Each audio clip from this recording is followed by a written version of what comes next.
guys are You're all right? Okay, Antonio. You're San Antonio, right? All right. All right. We can hang together. All right. So I come from 47th Street, and when I started teaching, or when I started going to college, I wondered why I grew up on 47th Street, and that's how I got involved in history. I mean, why did I end up where I am? Why didn't I end up someplace richer, or nicer, or better, or poorer, for that matter? Right? Why did I end up where I was? So I go to 47th and National, and you know, wondered why, and that led me to a journey, really, to look at Chicago and figure out how my family got to where they got to, and how I got to where I am, and sort of figure those out. So in a way, history sort of tells you where you're coming from, and where you might go, or at least gives you some idea. So Chicago's history, I'm going to, go through this kind of quick, and then we can talk a little bit. Chicago grew up as a harbor town. There's a lot of sailors here. You don't think of a lot of ships coming in from foreign places, etc. But it was the busiest harbor town in the country in the 1850s.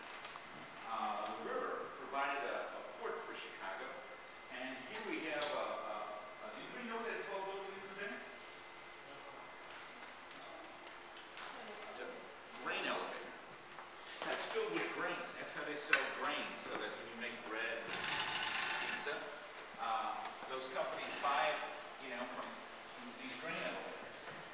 So you've got a grain elevator here. You've got a ship here, a paddle wheel ship, came across the lake, Muskegon, and you've got a railroad, and you've got ox carts here. You've got everything in this picture that is a way of getting around in the mid-19th century. This is before the Civil War, and this is right at the mouth of the Chicago River, right about where, not far from where the Wrigley Building is. You know the Wrigley Building, big sort of white building, it looks sort of like a birthday cake or something, right out on the river. So it's right about there. Sure. I have a question. What's your name? I forgot your name. I'm sorry. Romeo. Romeo. Okay. No, I just got a question about where we come from. I ain't never was taught this, but now my history teacher. Like why they say 19th century when it was in the 18th century? Like since we I don't get why they call us the 21st century. Why can't it just be the 20th when it's 20 like in the 19th century it's 19? Well, then what would be the year 89? The 89th century. No. So I'll call it the 90th. No, it would be the 89th century. It'd be the first century, right? The first century. First century, right? It was the year 89. Yeah, It'd be the first century. It's because it's within the first 100 years. Yeah. So from 0 to 100. So it's always Well, a little bit behind. My students get this confused all the time. So it's the 19th century. What's the year start with? 18. 18. But that's crazy. No, it's pick it up with your math. You're right. All right. Okay, these were lumber yards. Chicago had the largest lumber yards in the world. This is Pilsen around 18 in Halsted, about 1871. These were the largest lumber yards in the world. And that's because Chicago brought all this wood from northern Michigan and from Wisconsin. And you know a little book, you probably haven't read it, but a book that was really big when I was in grammar school, Little House on the Prairie. Did you ever hear that?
are smart and they're nasty.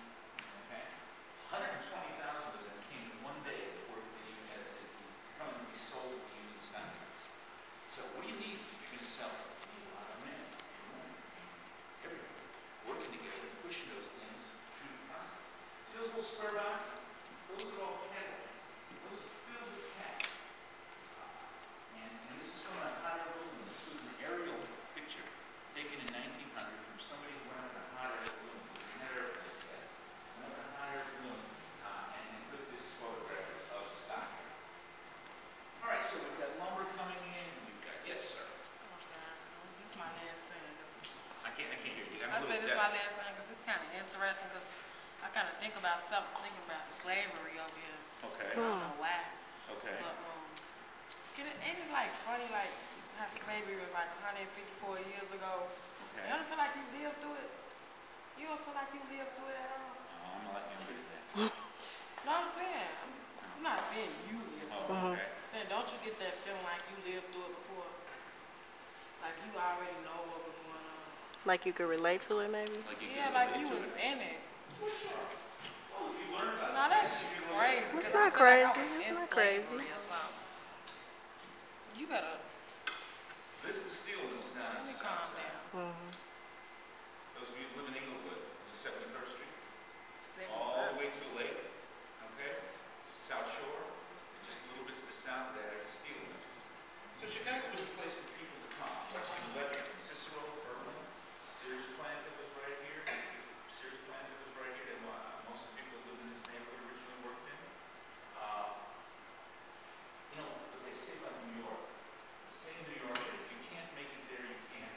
No, but if you can make it there, you can make it anywhere, right? But people used to say in Chicago that if you can't make it here, you can't make it anywhere, because there's always a lot of opportunity. So, if you think about Chicago, look at all the different kinds of people that live in a place like Chicago. White people, black people, brown people, you know, Asians. Everybody's sort of being funneled in here. Why? Because there's all this economic opportunity. Because there's also this chance to create something. You get women who work in factories. You get, look at this. What do you think this is? The loop. Where? Downtown. It is downtown. Or is that Junction Grove? It's downtown. I said, is that Junction Grove? I can't say that word. It's the corner of Randolph and Dearborn.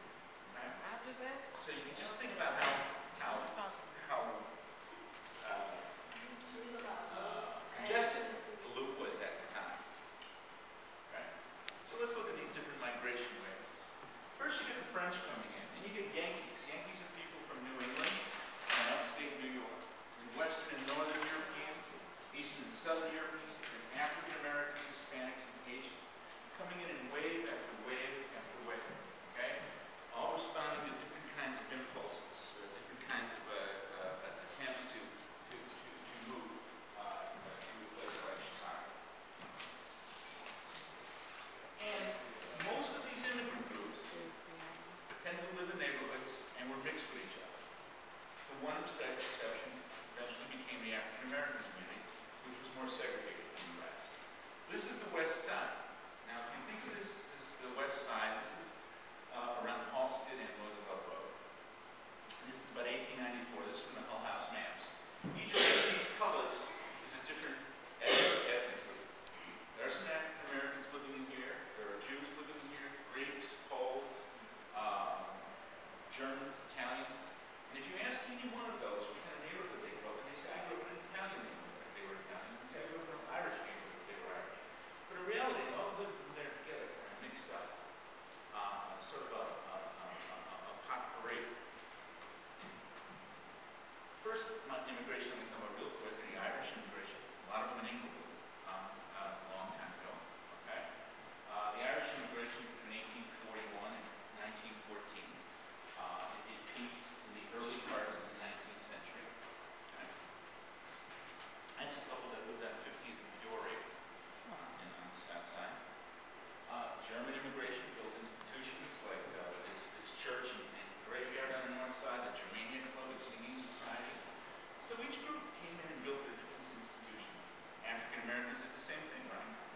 churches, clubs, and you have schools, okay?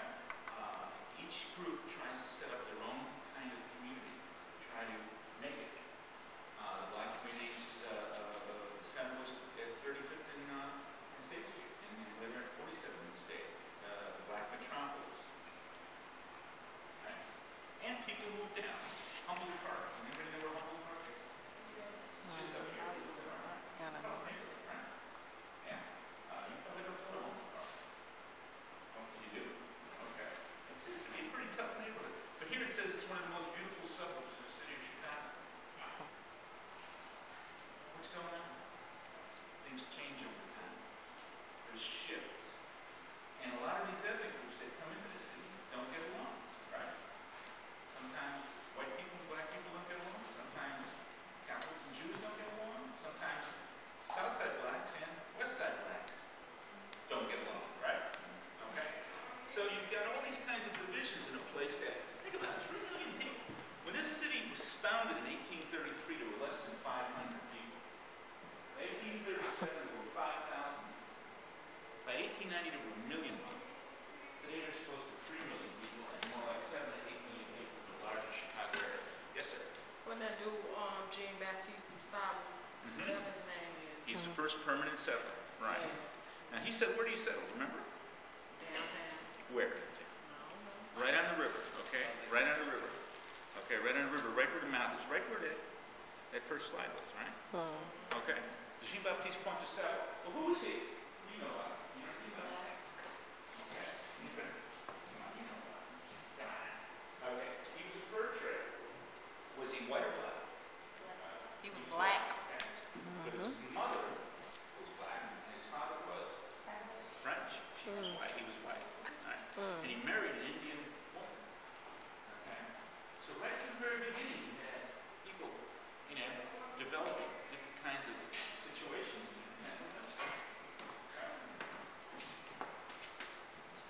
East European immigration.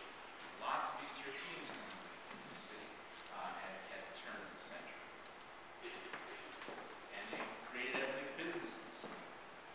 Okay, various little businesses that dealt with those people in their own neighborhoods. Different kinds of institutions. Finally, the creation of parks in the early 1900s. There were no parks in most neighborhoods in the city of Chicago in 1901. By 1904, the park district started to develop and to build small parks in neighborhoods so that the kids would have some place to go and hang out, have some place to play. This is 55th and Racine. This is Sherman Park. 55th and Racine, about 1905. What's this? Learn about the Great Migration? When's the Great Migration? 1920s, 1930s. Right? Okay? I think it was on one of the papers. 1915, there are 50,000 African Americans in the city of Chicago. They're less than 1% of the population. So less than 1%, or less than 1 out of every 100 people in the city of Chicago are black. Get a lot. Excuse me. Okay, out of 3 million people here, how many black people That's is it? pretty small. Okay. That is not small. 50,000. He's talking about in the past. No, I said how many black people is out of these 3 million people that's in there? Let me get there. You gotta let me get there. You jumped up ahead of me. Too smart for me. Okay.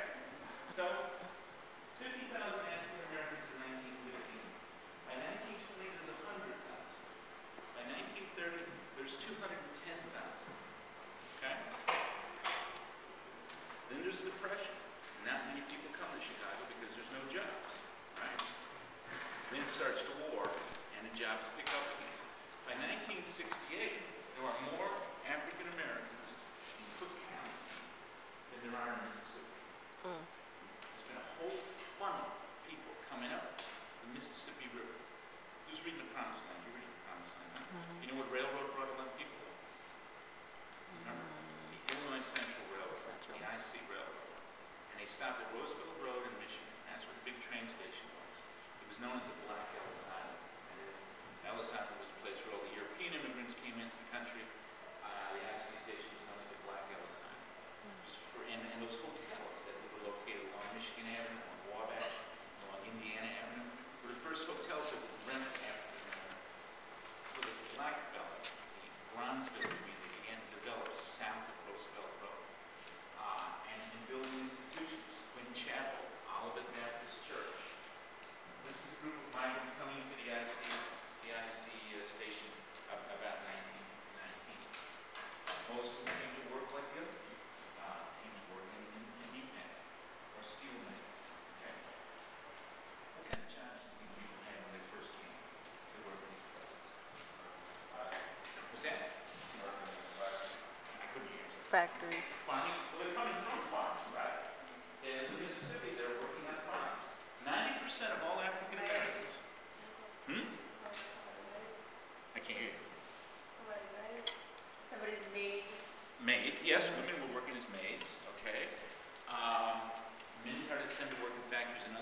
They walked around with a mop, and they pushed blood into a gutter 8 hours a day because you're killing animals. And when you kill an animal, he bleeds. So you have to push the blood into the gutter. So that was the first job black men got on those kill floors. It was a very unskilled job. They worked 12 to 16 hours a day. They made about 14 cents an hour. 14 cents. But 14 cents was a lot of money back then. In the South in 1904. Wow. Okay? So you've got a whole change in different kinds of. Okay. Yes, sir. When you started off, you ain't never finished. You said 90% of African Americans work somewhere, but you ain't never finished. What? 90% of When you started off, you said 90% of African Americans work when you never finish your sentence. work Oh, this. as unskilled workers in those paid meatpacking houses. I'm sorry. As unskilled workers in those meatpacking houses or in those fields. Right. Many of them live along Federal Street. This was the first place that African Americans located on the south side. That's good. All right, in large numbers. Federal Street is just west of State Street, 1 block west of State Street. There's a railroad line that cuts across right parallel to the Dan Ryan Expressway. You ever drive the Dan Ryan Expressway? There's a railroad line that's right there. It was just on the other side of those railroad tracks was Federal Street. It was one of the most crowded, dense neighborhoods in the city. African Americans could not move out of those neighborhoods. People could not sell or rent it. And in 1919, a race riot broke out. Right? In 1919, a race riot broke out. There were 38 people who were killed. 23 were African American, 15 were white. They were all young men. There were no women killed. There were 9 women who were hurt. There were no women killed. This was basically a young man's riot. Gangs, whites and blacks fighting in the street against each other. Okay? It got so bad, the army had to come in and separate the races from fighting each other. They literally had to put down a wall of steel around each other to keep them from fighting. Okay? I mean, that was a serious situation. Right? Think about it. You know, you can't walk across the street because there's a soldier saying, "Stay on your side." Right? Right? And he's got a bayonet. He's got a gun. And he's pushing you back. And he's keeping the races from fighting against each other. Yes, ma'am. So what happened to other African American men that were just walking like down the street or whatever, and they weren't part of gangs? Was they See that African one up there? That guy was working in a meatpacking house. Okay? That's him laying He's laying on the He's ground. being stoned to death. Okay? White men who were in the black community got killed. Black men who were in the white community got killed because they lived separately, but they worked together. Right? So blacks and whites would work in meatpacking houses together, and then go home. And as they went home, crowds and mobs would fight each other. Yeah, it was a pretty serious situation. Yes, ma'am. Is that like a real picture? Yeah, that is a real Or picture. somebody was taking a picture of it? Yep, you betcha. That was a reporter who took that picture. Crazy. Okay. They was real big See that man cameras being though. killed? They weren't like It's it. not a pretty picture. Okay. Lots of violence in American history. Lots of violence in the history of Chicago. Okay. In the 1930s, the union movement came to Stockton and tried to get blacks and whites to work together and to join a union movement together. And this was really important because blacks and whites didn't trust each other. They didn't fight in the streets. They didn't trust each other. Now, you know, you're working on a kill floor in a meat packing house. You all got knives and meat cleavers and things like that. Okay. So the union is saying, well, you guys got to stop this. You got to come together, and or you're going to have a real problem. So the United Packing House Workers, which was actually turned into a very important union for the civil rights movement in the 1950s and 1960s, and was important for the you know, I mean, you could actually make an argument that the United Packing House Workers had brought about as a result of this strike and of the organization that the Packing House Workers Union did in the black community. They elected Charles Hayes to Congress, the first one of the first black congressmen from the South Side. Okay, so there's a lot of people trying to get past the racism and past the hatred, right? All right, in these communities. The bungalows sort of let pressure out to the edges. People began to move into these. Anybody know where these are or ever see these? Okay. Working houses, 100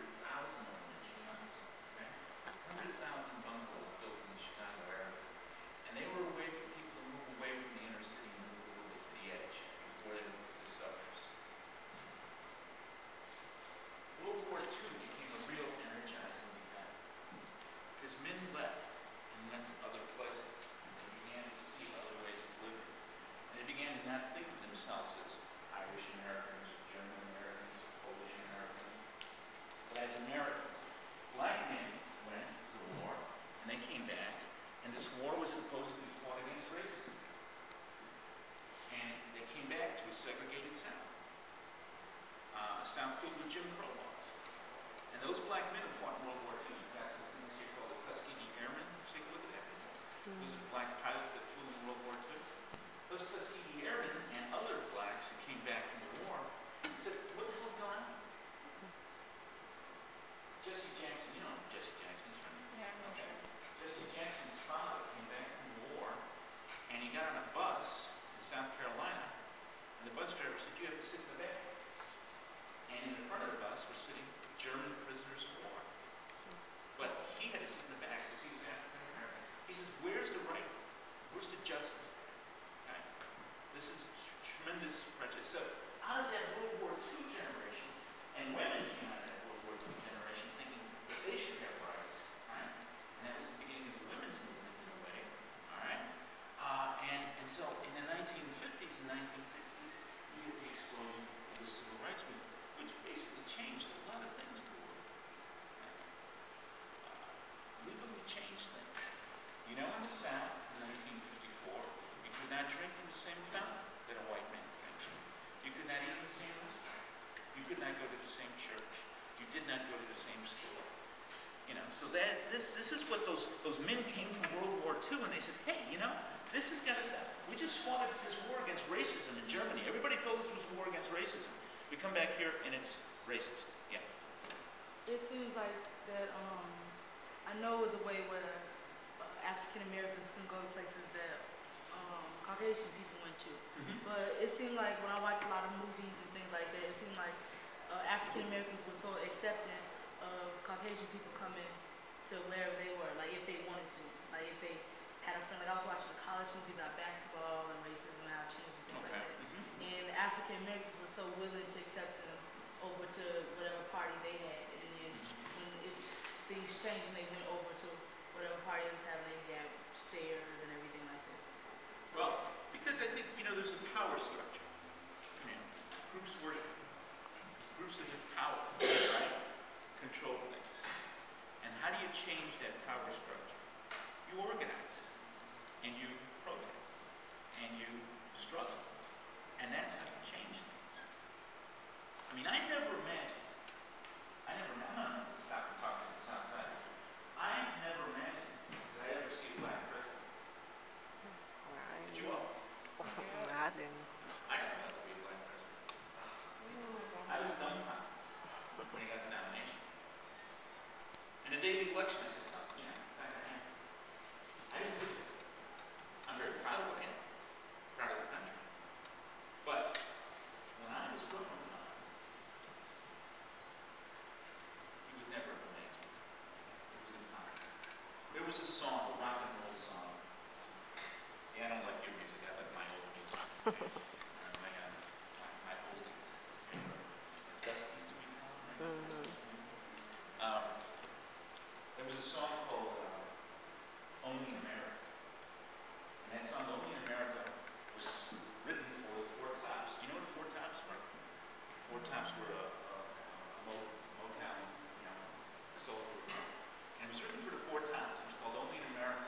And one of the lines in the song was, only in America can a poor boy like me grow up to be president. And they wouldn't let the Four Tops sing it. They actually organized a white group to sing the song called Jay and the Americans, because no black would ever be elected president. Well, we told the lie to that, right? Okay. That's a big change. That's a big change. And I think this all goes back to World War II, which was a heck of a long time ago, right? World War II was more than 60 years ago. But those changes began to happen. They began to shift. Meanwhile, in Chicago, people started losing jobs after the war. This is a meatpacking house. It used to employ 6,000 people in that building. Here it is sitting empty. So a lot of the jobs that attracted people are now gone. So that presents a different problem, right? Because how do you keep your family in a house? How do you clothe them? How do you send them to school? Everybody wants to send their kids to school. Everybody wants to, you know, feed their family. Everybody wants to do the right thing. How do you do that if you don't have jobs? So that's now another problem.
Chicago were Chinese. They lived in Chinatown, right?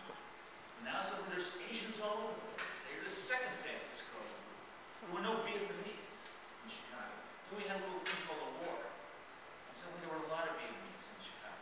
This is a Vietnamese family coming, refugees coming after the war into the city. This is a Filipino club on the north side. And this is China. Yes, sir. So what, after the war, they just decided they liked it here, so they just wanted to stay. They couldn't stay where they were because they lost the war. So they just stayed here to have that. Well, they were given status. They were given refugee status. So the country said, yeah, you can come in. We lost this war, but you were on our side. You can come into the country. I got a feeling it's going to be more Mexicans. Now actually Mexican immigration is slowing down. Why would immigration be slowing down? Why do you think? They dead off. Say they probably dead. No. Why do you think? Oh, I have a question. Well, they're increasing the border rules, right? I only know where the girls' bathroom. What's the major thing? Why do people come? Why do people come? For jobs. And what's happening with the jobs? They're going away. So fewer people are coming into the city, into the country. Yeah. When you was talking about how it was a lot of African Americans, and now there's Mexican Americans and Filipino Americans. Do you think that things will change like every few years or decades or whatever? Will it go up? Will a new population be on top? Because at first it was African Americans, Right. and now it's Mexican Americans. Right. And soon it'll be Asian and Latino and all that. So, Well, I mean, that's a good question. When I was in high school, everybody thought immigration was over, right? Everybody thought immigration was over. Immigrants weren't coming into the country. Well, historians used to talk about the old immigration and the new immigration, and they just meant white people. Because blacks weren't immigrants, they were from the South, they were migrants, right? That nobody was going to come into the country anymore. And then after the 1964 Immigration Act was passed, the gates opened and people could come. And they did, in large numbers. Asians, many of them are professional. Many Filipino Americans and Indian Americans, etc., work in the medical fields. They live in the suburbs. They don't live in the city. And unlike the other immigrant groups that came first to the center of the city, like blacks and whites like Poles and Irish and Germans, right? Came to the center of the city first and then moved out. These guys are jumping straight to the suburbs. Why? Because they have a profession and they can make that move. So now maybe the question isn't so much race. Maybe the question is social class. There's a big issue now about black families with money moving into old black neighborhoods, pushing poor black folk out. This is happening all around the South Side now. Gentrification. Gentrification means when richer people move into a neighborhood, they fix up the house, people can charge more, the government can charge more taxes, and the poor people that live there in the first place can't afford to stay anymore. Right? So they that's get what pushed out. a lot of people think this happened in North London with them building these new houses, and then another organization came and they said that it was to help a lot of African Americans that were more equipped before. Well, there's the argument back and forth. North Lawndale is because around the old Sears Tower, the old Sears building down here, there's been a lot of new buildings going, right? And a lot of people are talking about that gentrification and what is it going to mean in 10 years, 5 years, 10 years? Who's going to be coming to Manley School in 5 to 10 years? It's going to be an interesting question.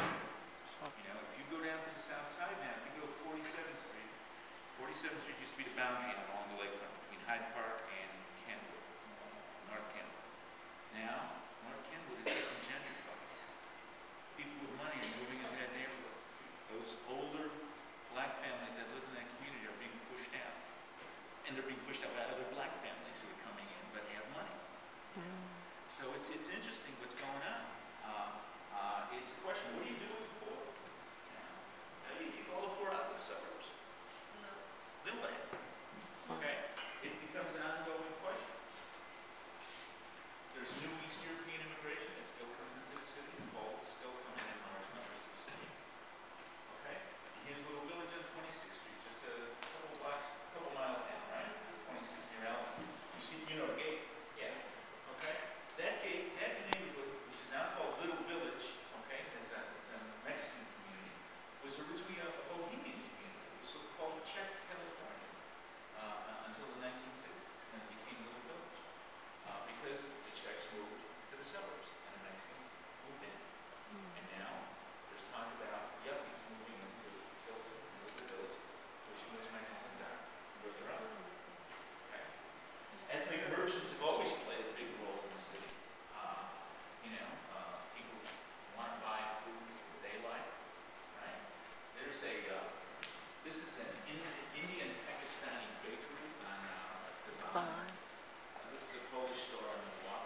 This is a Cambodian store. Where's Cambodia? Cambodia is next to Vietnam. Suddenly a group of Cambodia. There were 50,000 Nigerians living in Chicago. 50,000 black people from Africa living from one country in Africa living in Chicago. 50,000 Nigerians. There were about 20 or 30,000 Kenyans and Ugandans, okay? They're all living in the city of Chicago. And sometimes they don't mix with the African American community, right? So you've got Caribbean people of color, right? You've got African people of color, and you have African American people of color. And sometimes they don't merge. So it's diverse.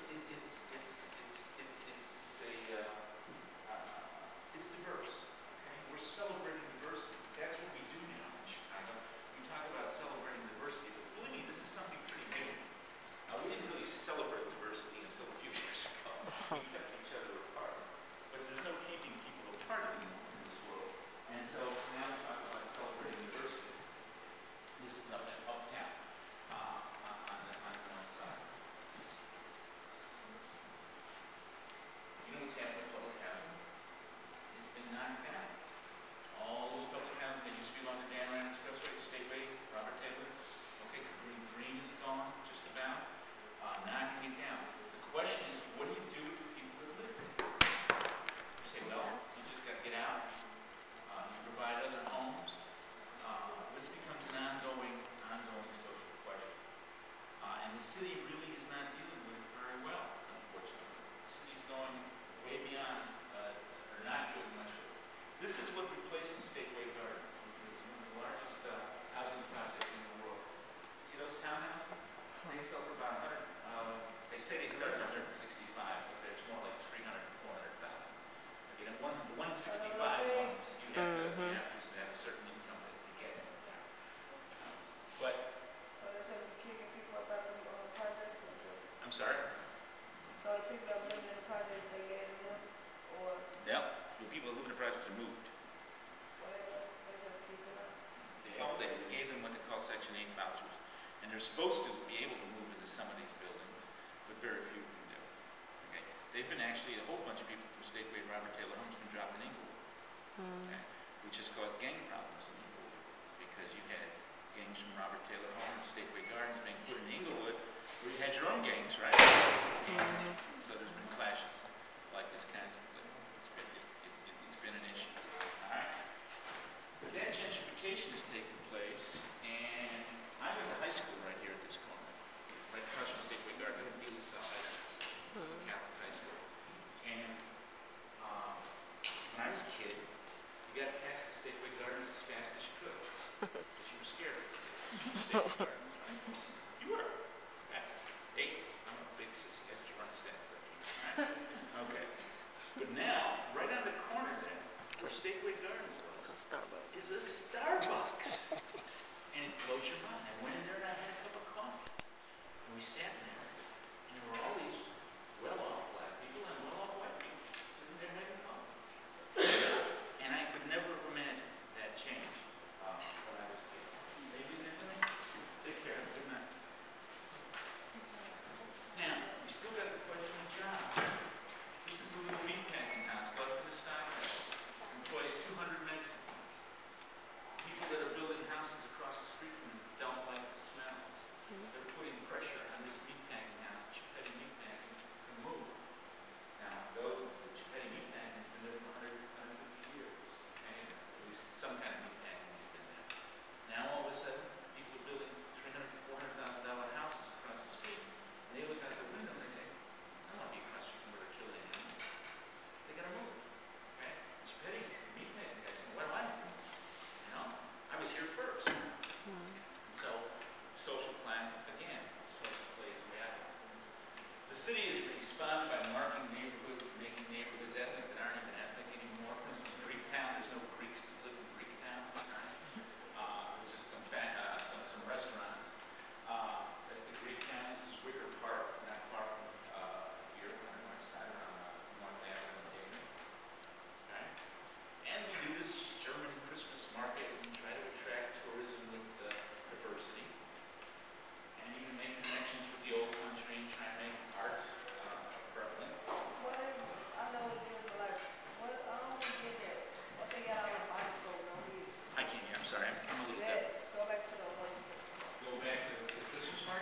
The one with the Asking legs. about the artwork.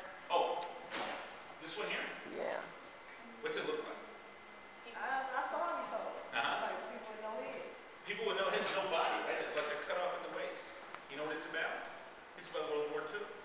It's about all the people that got killed in World War II. And it's a memorial to all those people. So it's like everybody sort of just slaughtered. Right? It's have you been to it? Have you been to it? Grand Park? Yeah. Yeah. Why would It's they kind cut of him off? startling, you know? Well, I don't think he's saying that, but I guess she's Heck, just this saying mean, right? because The they got dogs killed. love it, like, yeah. Why would they cut them off at the waist? If they wanted to do memorial, why couldn't they do like a wall or some piece of big art? Like, why would they do? You'd have to ask this woman who made it. I don't know. I know as much as you do, frankly. You know? She said that, in a way, I guess because the symbolism was that culture had just been cut off by the Nazis. That things had been so badly destroyed that it would be hard to come back again. Okay? I'm not sure. Yeah. It's kind of spooky, though. I don't like it. I don't like it either.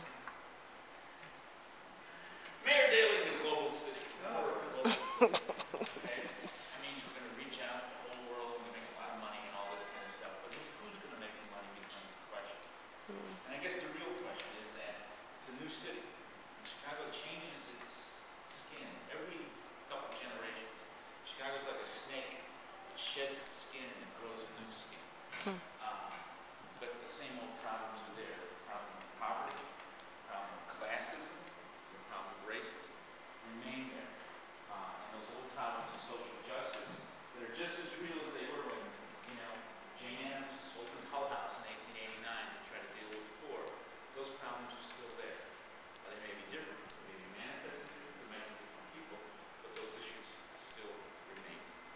So in a lot of ways, I see Chicago as this kind of animal, or this snake that changes its skin every few years, puts on a new skin, a new fresh coat of paint. But it's the same old city deep underneath. If you look at some of the problems that we had, when the French came here in 1673, Father Marquette and Louis Joliet came here. They came to preach the gospel of Christ, and they came to claim the land for the country of France. The Indians looked at him and said, "Who the heck are you?" Can you imagine, let's say, flying saucer landed in the parking lot out here over here, okay? Guy came out with a green man about that big, with a gun that could melt you, right?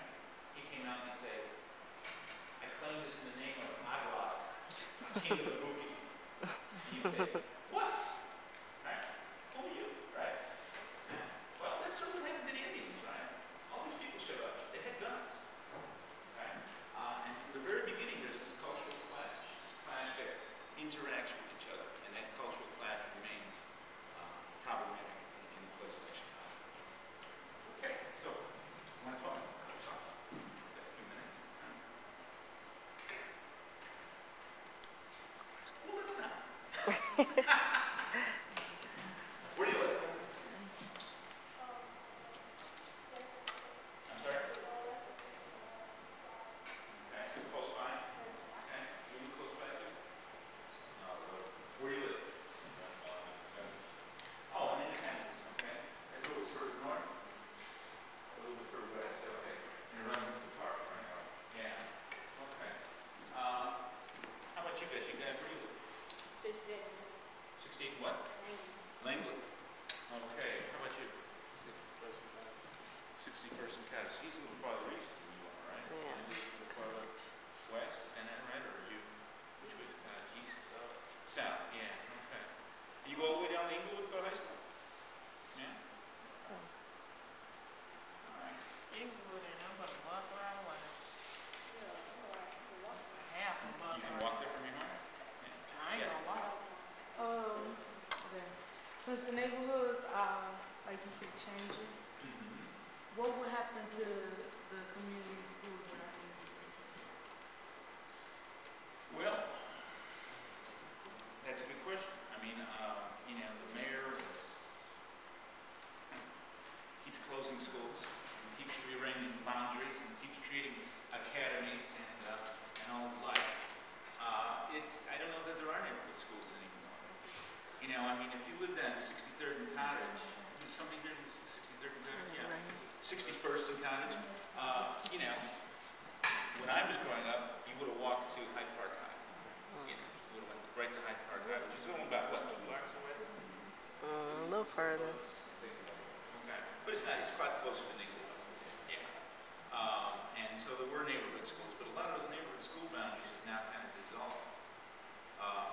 I don't know. I don't know what's going to happen with public education in the city. I wish I did. Yeah. I think that many schools anyway.